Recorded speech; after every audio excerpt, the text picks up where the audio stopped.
Dogs were the first animals humans ever let sleep inside their homes, and that decision changed both species forever. Around 15,000 years ago, wolves started hanging around human camps picking off scraps. But here's the wild part. The wolves that survived were the calm ones, not the aggressive ones. Humans basically did the screening for them. Stay with me, because this gets darker before it gets better. Early humans were surrounded by predators that could kill them. Bears, big cats, other wolves. So why would they let one predator species get close? Simple. Dogs gave early warning. A dog's hearing is about 4 times sharper than ours, and their sense of smell is up to 100,000 times stronger. Imagine sitting around a fire in what's now rural Texas 10,000 years ago. No flashlights, no fences, just darkness and unknown sounds. A dog growling at 2 a.m. wasn't an annoyance. It was a life-saving alarm system.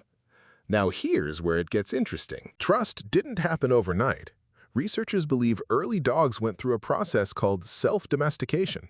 Translation: the friendliest, least fearful wolves got fed first. The aggressive ones got chased off or killed. Over generations, that created an animal literally wired to read human emotions. Studies show dogs can detect human stress through smell and even through subtle changes in our breathing. Cortisol, the stress hormone, has a scent. Dogs pick up on it before we even realize we're anxious. Think about that for a second. Long before therapists, before group chats, before late-night phone calls to a friend, humans had a creature sitting next to them that could sense when something was wrong. But wait, there's a catch. Trusting dogs wasn't just about safety. It was about food security, which sounds boring until you hear this. Dogs helped early humans hunt. A trained dog could track prey for miles, exhausting animals that humans alone couldn't catch. In some early societies, hunting success rates went up significantly when dogs were involved. That's not a minor bonus. That's the difference between a family eating dinner or going hungry for 3 days. Compare that to today. We complain when DoorDash is 15 minutes late. Back then, a missed hunt could mean real starvation. Dogs were essentially insurance against death. Of course you'd trust an animal like that more than, say, a goat standing in the corner judging you silently. Okay, that comparison got a little dramatic. Let me explain it better. Goats, pigs, and cattle were domesticated mainly for resources: meat, milk, labor. The relationship was transactional. Dogs were different from day one. They lived inside human shelters. They slept near children. Archaeologists have found burial sites in places like Germany and Israel where dogs were buried alongside humans, sometimes with clear signs of care, like healed injuries that suggest someone nursed that dog back to health. You don't do that for an animal you only see as livestock. Second thing, and this is huge, dogs were the only animal that could understand human pointing. Sounds simple, right? It's not. Even chimpanzees, our closest genetic relatives, struggle to follow a human point. Dogs get it almost instantly, even as puppies with zero training. That single skill created a communication bridge no other species could offer. Imagine trying to coordinate a hunt or warn someone about danger using only gestures. A dog that understands your pointing finger isn't just a pet, it's a teammate. Let me show you what I mean with a modern comparison. Think about service dogs today.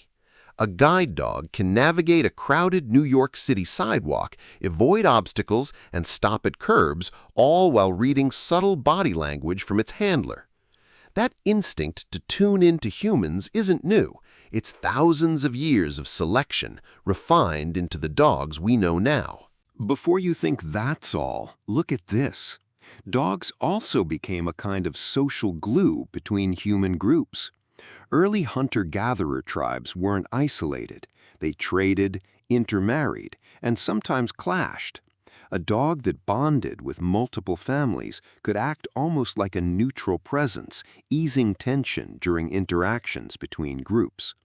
Some anthropologists believe dogs even helped facilitate early trade routes, since traveling with a loyal animal made long journeys safer and less isolating. Fast forward to today, and not much has changed emotionally. According to multiple surveys, over 60% of American households own a pet, and dogs are by far the most common. People in places like LA and Florida spend serious money, sometimes thousands of dollars a year, on their dog's health care, grooming, and food. That's not random. That's an ancient instinct still running in the background of modern life. Here's the thing that should really make you pause. Out of every animal humans have ever interacted with, dogs are the only ones that look directly into our eyes the way another human would. Wolves don't do this with each other. It's considered a threat in their world. But dogs evolved to use eye contact specifically to bond with us. That single behavior released oxytocin, the same bonding hormone parents get when they look at their newborn baby.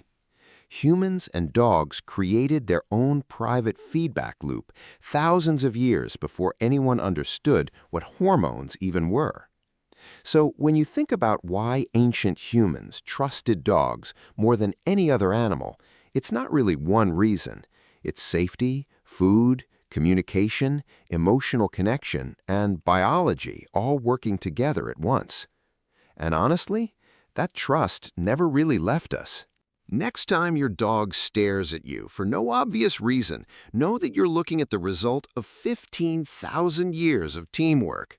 If this kind of history fascinates you, stick around because there's a whole series coming on how other animals shaped human civilization. Drop a comment with the breed of dog you have or the one you grew up with. And if you want more deep dives like this, hit subscribe so you don't miss the next one.